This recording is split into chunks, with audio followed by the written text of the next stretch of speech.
Assalamualaikum warahmatullahi wabarakatuh. Para pemirsa setia TV yang dirahmati Allah Subhanahu wa taala. Alhamdulillah, bersyukur pada Allah sampai hari ini, detik ini kita masih diberikan kekuatan, nikmat kesehatan sehingga bisa berpuasa dengan sebaik-baiknya di bulan suci Ramadan.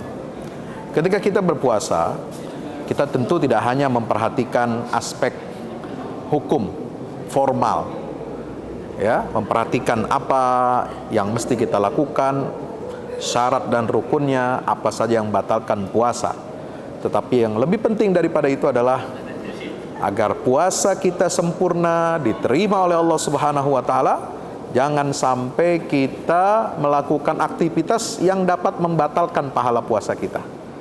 Ya, Nabi SAW pernah bersabda, siapa yang berkata-kata dusta atau dia berbuat perilaku yang dusta, maka Allah Subhanahu wa taala tidak akan menerima puasanya meskipun dia meninggalkan makan dan minumnya. Man lam yada' qaulaz zur awil amala bihi falaysa lillahi hajatun fi an yada'a ta'amahu wa syarabahu. Mudah-mudahan kita semuanya, para shaimin dan shaimat, hari ini, kemarin dan ke depan kita dapat menjaga nilai-nilai ibadah puasa kita agar pahalanya tidak batal. Saudaraku yang dirahmati Allah Subhanahu wa taala, salah satu rangkaian ayat tentang ibadah puasa itu berbicara tentang pentingnya berdoa kepada Allah. Doa itu kata Nabi adalah otak atau intinya ibadah. Ya, kenapa? Di ayat 186 surat Al-Baqarah ketika berbicara 183 sampai 188 berbicara tentang puasa, kok ada diselipkan ayat tentang doa, di mana Allah Ta'ala berfirman, A'udzubillahi minasyaitonir rajim, wa idza sa'alaka 'ibadi 'anni fa inni qarib ujibu da'watad da'i idza da'an falyastajibu li wal yu'minu bi la'allahum yarshudun. Ya, ini mengajarkan kepada kita bahwasanya orang yang berpuasa itu orang yang hamba yang sangat dekat kepada Allah Subhanahu wa taala. Dan kedekatan seorang hamba itu, ya, itu disimbolkan dengan doa. Kenapa? Doa itu adalah simbol kedekatan seorang hamba kepada Allah. Coba lihat, ya, kalau teman-teman perhatikan, kita berdoa itu bagaimana sih? Kita berdoa ingin doa kita itu diijabah dan dengar oleh Allah. Kita biasanya melakukan apa? Khalwat, ya, menyendiri, ya.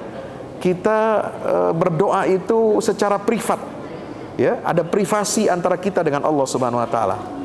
Kita berdoa dengan khusyuk, ya. Seolah-olah kita tidak mengenal kiri dan kanan kita. Kita memilih waktu-waktu yang ijabah, yang dikabulkan doa kita oleh Allah Subhanahu wa taala. Bahkan Nabi mengajarkan kita agar berdoa di tempat-tempat yang mustajab. Ya. Itu tanda bahwa doa ini adalah simbolisasi kedekatan seorang hamba kepada Allah. Dan kedekatan seorang hamba kepada Allah yang paling baik adalah ketika dia sedang berpuasa. Maka ketika berpuasa, yang hanya tahu, ya, keikhlasannya itu adalah Allah Subhanahu wa taala, antara dia dengan Tuhannya, maka doa juga demikian. Doa itu hubungan langsung antara seorang hamba dengan Rabb-nya, Allah Subhanahu wa taala. Maka tidak aneh, ya, kalau di dalam ayat tentang ibadah puasa itu diselipkan tentang ayat doa. Ya, untuk apa? Mengajarkan kepada kita pendidikan tentang ketauhidan, keimanan dan keyakinan yang besar bahwa setiap doa-doa kita itu pastilah didengar, pasti diperhatikan, pasti diijabah oleh Allah Subhanahu wa taala. Bagaimana kita tahu doa kita ini diijabah? Biasanya orang kalau berdoa pengen cepat-cepat dikabulkan. Ya, orang ingin cari pekerjaan sambil berdoa kepada Allah, ya. Orang ingin cari jodoh, dia juga berdoa kepada Allah. Orang menempati rumah baru, kendaraan baru, dia berdoa kepada Allah. Ya, orang ketika mendapatkan musibah, dia juga memohon berdoa, minta pertolongan kepada Allah Subhanahu wa taala. Ketika dia mendapatkan ujian, dia juga memohon kepada Allah agar diringankan ujian-ujiannya, ya. Ketika dia mendapatkan nikmat, dia juga melakukan aktivitas doa dalam rangka bersyukur kepada Allah Subhanahu wa taala. Memang doa itu adalah simbol kedekatan kita. Tapi kata Nabi SAW, ya, dalam sabdanya bahwasanya ada 3 kondisi seorang hamba itu ketika dia berdoa. Pertama, kemungkinan doanya diijabah itu dibayar kontan di dunia, dipercepat di dunia.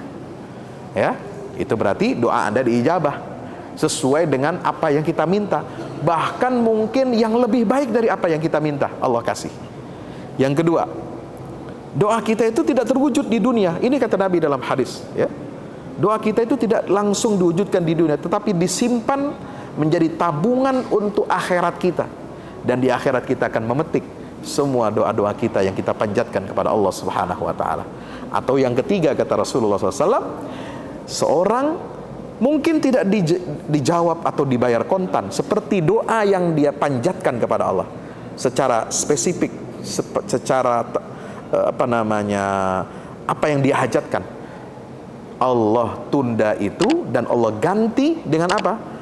Supaya hamba ini terhalang, terhindar, terjaga dari keburukan-keburukan dan bencana-bencana. Misalnya, ada rumah sekelilingnya terbakar, ternyata rumah dia nggak kebakaran.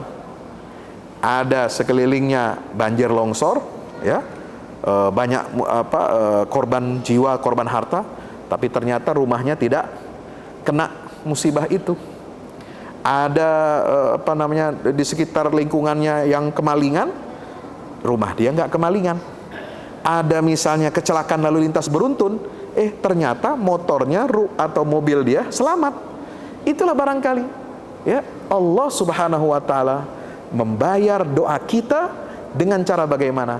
Dengan terhindar dari bencana dan musibah. Mudah-mudahan kita menjadi hamba-hamba Allah yang senantiasa yakin dengan terkabulnya doa-doa kita. Wassalamualaikum warahmatullahi wabarakatuh.